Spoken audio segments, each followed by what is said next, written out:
자, 반갑습니다. 별의 조견 대표예요. 자, 오늘은 헤어진 이후 당신이 먼저 연락해도 되는 5가지 상황에 대해서 한번 얘기해 보도록 할게요.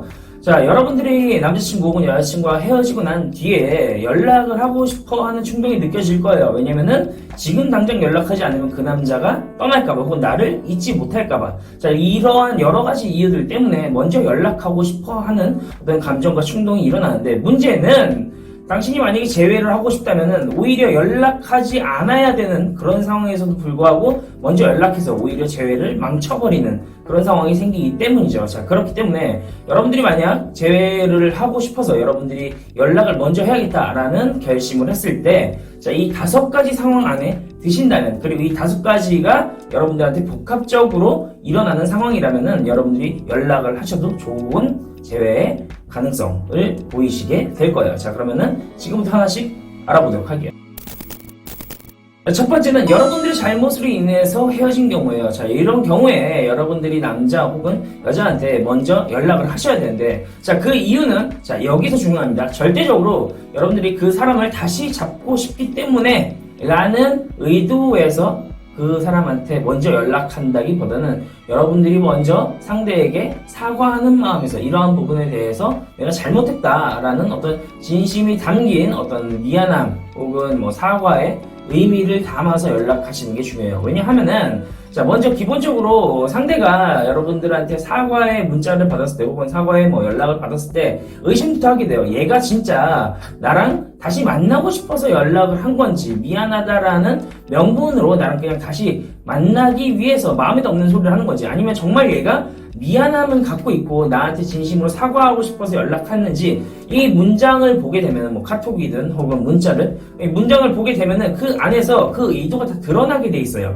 자, 그렇기 때문에 자칫 여러분들이 그냥 단순히 다시 만나기 위해서 어떤 진심이 담기지 않는 사과를 하게 된다면 상대는 바로 알아차릴 거예요. 아, 얘는 나랑 다시 사귀고 싶어서 연락한 거지, 얘가 진짜 뭐가 미안한지, 뭐가 내가 화났는지, 얘가 어떤 부분에 대해서 나한테 사과를 해야 되는지 잘 몰라. 지금 얘는 나를 속이려고 이렇게 연락을 하는구나 라고 생각하면서 여러분들의 연락의 의도에 대해서 되게 기분 나빠할 거예요. 자, 그렇기 때문에 여러분들이 먼저 연락하셔야 되는 상황은 물론 여러분들이 잘못한 상황이지만, 자, 이 초점은 무조건 여러분들이 어떤 부분에 대해서 잘못했는지, 그리고 어떤 부분에 대해서 사과를 하고 싶은지, 이 부분에 대해서 곰곰이 생각해 보시고 연락을 하셔야 돼요. 자, 이때 주의점이 있는데 무엇이냐면, 자, 여러분들이 굳이 잘못하지 않은 상황에도 불구하고 여러분들 머릿속으로 잡고 그 남자한테 잘 보이기 위해서 합리화를 시키는 거예요. 자, 남들이 봐도 이거는 네 잘못이 아니고 상대가 잘못이야 라고 했는데도 내 스스로는 아니야, 이건 내 잘못인 것 같아. 왜냐하면은 어쨌든 그 남자가 기분 나빠할 행동이지 않았을까?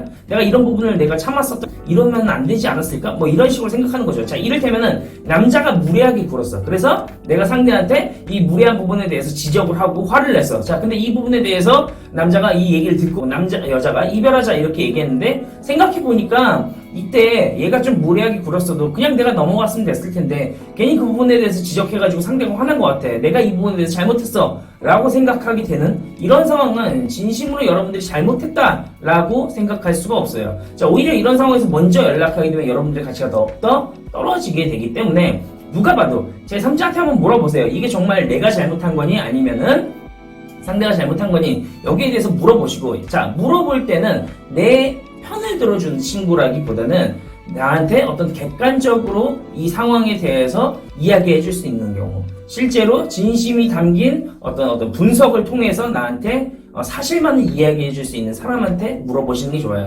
만약에 여러분들의 지인이나 여러분들의 친한 사람한테 동조를 구하듯이 이야기를 한다면 이 상황에 대해서 누가 잘못한 거냐 라고 물어봤을 때 아무래도 여러분들의 지인이기 때문에 여러분들의 편을 더 들어주는 경향이 생기게 될 거예요. 자, 그렇기 때문에 어떤 상황에 대해서 진지하게 분석적으로 누가 더 잘못했는지 논리적으로 파악할 수 있는 그런 사람들한테 물어보시는 게 좋아요. 아니면 아예 인터넷에 올리시는 게 훨씬 더 좋습니다. 자, 두 번째는 헤어진 지 3개월이 지난 시점이에요. 왜 하필 3개월이냐라고 물어볼 수 있는데, 자, 에밍하우스의 망각곡선이라는 게 있어요. 자, 이게 무엇이냐면은 사람의 기억이나 정보는 시간이 갈수록 망각이 된다라는 개념인데, 예를 들어서 여러분들에게 상대가 굉장히 실망을 하거나 기분 나쁘거나 여러분들한테 뭔가 빡치는 그런 상황들로 인해서 여러분들한테 헤어지자고 했어요. 자, 그럼에도 불구하고 사람이란 게 어떤 뭐 기분 나쁜 인식도 역시나 시간이 지나가게 되면 점차 그 기억이 사라지게 되기 때문에 여러분들에 대한 부정적인 인식 또한 중화가 돼요. 자, 그렇기 때문에 3개월이 지난 시점에서 여러분들이 먼저 남자 혹은 여자 헤어진 그 상대에게 연락을 하셨을 때 상대로부터 생각보다는 바로 연락했을 때에 비해서는 반응이 그렇게 부정적인 반응이 나오진 않을 거예요. 왜냐면은 상대 역시 그 기억에 대해서 많이 잊었을 테니까. 자, 그렇기 때문에 여러분들이 3개월이 지난 시점에서는 먼저 연락해 보셔도 괜찮습니다. 세 번째는 당신의 문제점이 해결된 경우예요. 자, 예를 들어서 상대 입장에서 여러분들은 더 이상 매력을 느끼지 못하거나 여러분들의 단점에 대해서 더 이상 참지 못해서 헤어지자라고 얘기한 경우에는 여러분들이 아무리 그 상황에서 잡아봐야 여러분들의 근본적인 문제가 해결되지 않는 이상은 상대는 여러분들과 다시 만나고 싶다라는 생각이 들지 않아요. 자, 그렇기 때문에 여러분들의 근본적인 문제 혹은 상대가 여러분들한테 느끼고 있고 지속적으로 이야기했던 문제들에서 여러분들이 실제로 해결했고 여러분들의 어떤 문제점에 대해서 나는 이제 그런 부분에 대해서 없다라고 확신하게 얘기할 수 있어라는 상황이 됐을 때 먼저 연락하셔도 상관없습니다. 자, 이를테면은 상대가 여러분들한테 너무 살이 찌고 혹은 너무 자기 관리를 안 한 상태다. 그렇게 된다면 여러분들이 먼저 하셔야 될 거는 상대에 대해서 잡는다기보다는 행동으로서 보여주는 거예요. 살을 다시 빼고 좋은 몸매를 만들고 여러분들을 다시 가꾸는 그러한 완전히 변화된 어떤 상태를 여러분들이 가졌을 때 그때 다시 연락을 하시게 된다면 상대 입장에서 아, 얘가 이제 바뀌었구나 말만 하는 게 아니고 실제로 내 눈에 그렇게 보여지네라고 생각할 거예요. 뭐 이를테면 또 이런 경우도 있어요. 여러분들이 자신의 삶을 살지 않고 너무 애인에게 집중된 삶을 살았을 때 상대 입장에서 되게 부담스럽고 그러면 얘는 자기 삶을 잃어버리고 오로지 나한테 다 의존하고 나한테만 집중을 하네. 근데 내가 얘가 원하는 그 기대치를 다 충족시켜줄 수가 없을 것 같아서 좀 부담스러워. 자, 이런 상황에서 그 부담을 느끼고 헤어진 경우라면 여러분들이 다시 자신의 삶을 찾는 거예요. 여러분들이 새로운 친구들도 만나고 기존에 있는 친구들랑도 연락을 하고 여러분들의 취미도 갖고 여러분들의 어떤 발전, 자기 개발을 위해서 노력하시는 그런 모습들을 가졌고 실제로 그런 부분에서 어느 정도 성과를 냈을 때 다시 헤어진 상대한테 연락을 하시게 된다면 상대 입장에서 아, 얘가 바뀌었구나 이런 식으로 느끼게 될 거라면서 여러분들의 매력을 다시 회복할 수가 있게 될 거예요. 또 혹은 건강하지 못한 삶도 있을 수도 있겠죠. 여러분들이 계속 아프다고 하고 찡찡대고 피곤하다 약간 이러한 행동들을 하시게 된다면은 이런 경우로 인해서 상대가 매력을 못 느꼈다. 그러면 여러분들이 건강관리부터 다시 한번 하시는 거죠. 운동 다시 열심히 나가고 좋은 음식도 먹고 영양제 잘 챙겨 먹고 그래서 여러분들이 더 이상 별로 그렇게 크게 아프지 않은 그런 상황을 만드시는 거죠. 어떤 신체라는 건 정신적인 부분. 예를 들어서 정신적인 부분에 문제가 있다라면 심리상담센터라든가 혹은 정신과에서 주기적인 치료를 받으시면서 여러분들이 변화된 모습을 보여주시게 되면 여러분들이 먼저 연락하셔도 되는 상황입니다. 구독, 좋아요? 부탁해요.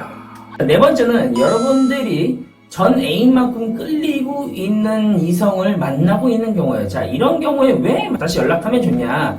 아무래도 여러분들이 아무도 없는 경우에서 연락하게 된다라면은 그 상대에 대해서 더욱더 크게 보일 거예요. 나는 지금 내가 연락할 수 있는 상대가 이 사람밖에 없어. 왜냐면 다른 사람들이 그렇게 괜찮은 사람들이 있는지도 모르겠고 나한테는 이 사람이 가장 잘 맞을 것 같아 라는 생각을 하게 되면 오히려 그 상대를 더욱더 떠받들게 되고 그 남자에 대해서 혹은 그 여자에 대해서 더욱더 의미부여를 많이 하기 때문에 내가 상대를 대하는 게 되게 어려워져요. 근데 만약에 여러분들이 전 애인만큼 끌리는 그런 사람을 현재 만나고 있는 상태에서 연락을 하시게 된다면 아무래도 상대에 대해서 의미부여를 덜 하게 돼요. 왜냐하면 아니어도 상관없으니까. 자, 그래서 먼저 연락을 했을 때도 실제로 만났을 때도 이전에 비해서 그를 대하는 태도가 훨씬 더 자연스럽고 그렇게 딱딱하지 않을 수 있게 될 거예요. 뭐 아니어도 상관없어가 될 테니까요. 자, 다섯 번째는 그 상대가 여러분들을 잊지 못하는 신호들이 보였을 때예요. 자, 이를테면은 상대의 SNS, 인스타그램 혹은 카카오톡 프로필에 여러분들과의 어떤 추억이 담긴 어떤 선물을 최근에 올렸거나 같이 갔던 장소를 최근에 올렸거나 혹은 여러분들이 어떤 그리웠다 혹은 보고 싶다라는 의미가 담긴 노래 가사라던가 혹은 상태 메시지들 이런 것들이 복합적으로 나와야 되고 최근에 다시 업로드가 되는 그런 상태라면은 여러분들이 먼저 연락하시 좋아요. 다만 여러분들과 사귀고 있을 때 있었던 사진들을 그대로 남겨둔 상태라면은 그런 상태들은 연락하시지 않는 게 좋아요. 왜냐면 예를 들어서 여러분들이 찍어준 사진이 있어요. 뭐 어떤 내 애인을 내가 한번 사진을 찍어줬어. 뭐 같이 찍은 사진이 아닌데, 자 근데 그 사진이 아직도 남아져 있어. 그러면 아마 이런 생각을 할 거예요. 이 사진을 지우지 않았으니까 아마 나에 대한 어떤 미련이 아직 남은 거 아닐까라고 생각을 할 수 있는데, 생각보다 그런 어떤 의미보다는 그 사진이 그냥 마음에 들어서 그럴 수도 있고, 내가 그 사진이 되게 괜찮다라고 느껴지기 때문에 그 사진을 지우지 않는 거일 수도 있어요. 자, 그렇기 때문에 헤어지기 전에 찍어두고 찍어둔 사진을 다시 올려 최근에 업로드를 하지 않은 상황에서 그냥 남겨둔 상황들은요, 먼저 연락하시면 안 되고, 반대로 예전에 찍어둔 여러분들의 어떤 추억이 담기는 혹은 장소라든가 식당이라든가 여러분들 같이 찍은 사진이라든가 여러분과 주고받은 선물, 문자 내용 혹은 여러분들만이 그 커플과 알 수 있는 어떤 수신호 같은 것들이죠. 그런 것들이 주기적으로 최근에 업로드가 된다면, 이런 상황에서, 그리고 계속적으로 반복적으로 나오게 된다면 이런 상황에 대해서는 먼저 연락하셔도 됩니다. 자, 그래서 지금까지 여러분들이 먼저 연락하셔도 되는 5가지 상황에 대해서 한번 이야기를 해봤어요. 자, 물론 이 5가지의 신호들이 다 복합적으로 나오면 더욱더 좋겠죠. 예를 들어서 여러분들이 잘못을 했고, 그래서 여러분들의 단점을 고쳤고, 그리고 여러분들이 헤어진 3개월이 지났고, 그리고 상대에게 계속적으로 어떤 SNS에 여러분들의 어떤 추억이라던가 여러분들이 그리워하는 시그널이 계속적으로 올라오면서 여러분들 또한 전 애인만큼 끌리고 있는 사람을 이미 만나고 있는 그런 상황이다 라고 한다면은 여러분들이 먼저 연락하셔도 되는 최적의 상황입니다. 자, 그렇다면은 오늘은 여기까지. 다음에는 더욱더 재밌는 영상으로 찾아뵙도록 할게요. 구독, 좋아요 부탁해요. 안녕.